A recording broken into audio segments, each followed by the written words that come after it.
Have you ever heard an ad mentioning some exclusive offer or limited availability? Well, such phrases are perfect components of a persuasive ad, using a technique called the scarcity principle. It uses the fact that people value rare objects, therefore being in possession of one boosts our sense of power and self-confidence. Persuasive advertising is a method that attempts to convince the consumer to buy the product by appealing to their needs and desires. It can be distinguished from other forms of advertising by its main component, by its main aspect, which is basically not showcasing data and facts about the product, but simply trying to work with the customer's emotions.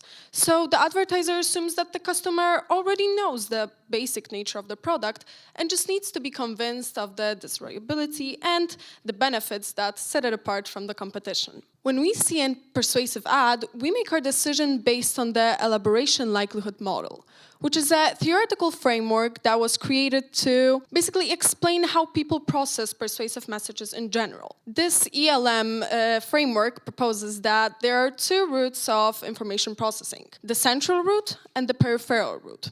The central route is characterized by active and effortful thinking. When people are motivated enough and have the ability to comprehend the persuasive message, they will use this route to carefully consider the evidence, to carefully consider the arguments.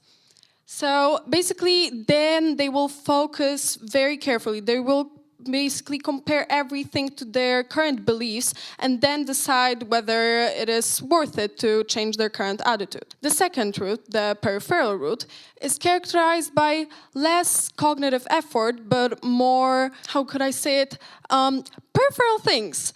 Basically, it's about the catchy slogans. It's about how the ad looks. It's about the speaker. It's not about the actual data and facts. So when people don't have the ability or just aren't motivated enough to analyze the persuasive message, they will use this route and they will guide themselves through superficial clues when making a judgment. To have a successful marketing campaign, it is of key importance to understand your customer, because then you can adjust your persuasive technique to them, so it is the most effective that it can be.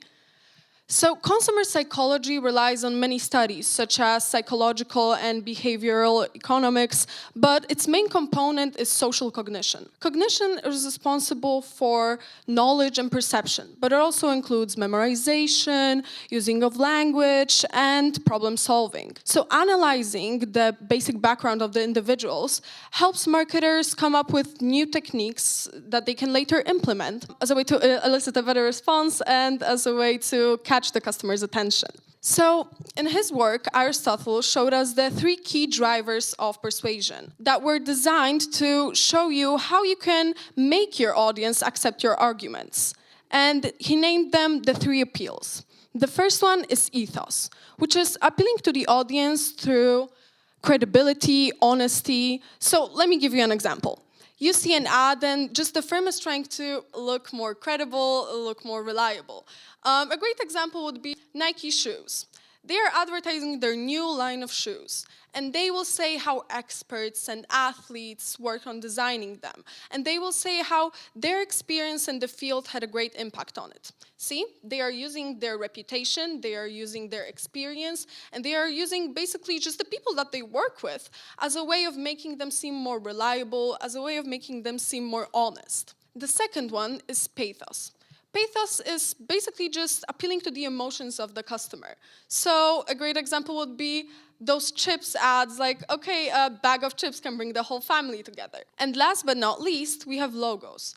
Logos is appealing to the audience through the use of logic and reason. So it would be simply straight facts about the product. But now, the most important part, the resistance. How can you resist those ads? How can you not be vulnerable to persuasion? So I want to talk about three main methods that I think are the most effective and are the best. The first one is attitude bolstering.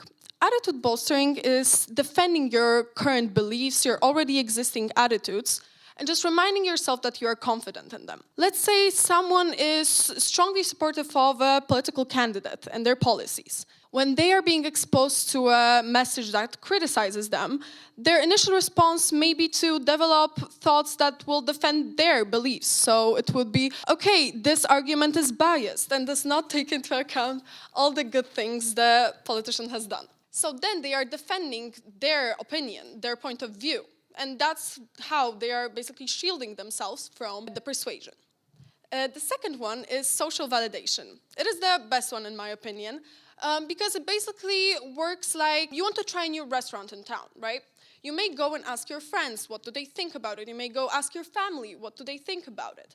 If most of them have positive things to say about it, you may be more likely to go and try it yourself. So this one is driven by the need to get your attitude confirmed with others for others to accept it. And last but not least, we have asserting the self. So asserting the self is basically about reminding yourself that you know what you want to do, you know that you are confident in your decisions. A great example would be, especially for girls, you walk into Sephora and you want to buy your favorite foundation. You go in, and the first thing that happens is a salesperson approaching you. She tries to sway you into buying a new lipstick. And you remind yourself that you are confident in your decision, which in this example is buying your foundation. So you just politely decline and remind yourself once again that you know what you're here for and you know what to do. So remember, persuasive ads are created to persuade you. Therefore, to make informed decisions, you need to remember that it is a very powerful technique to get you to buy things. I know because I fell for it multiple times. So yeah, please remember to make informed choices and just don't let yourself get swayed by the ads. Thank you.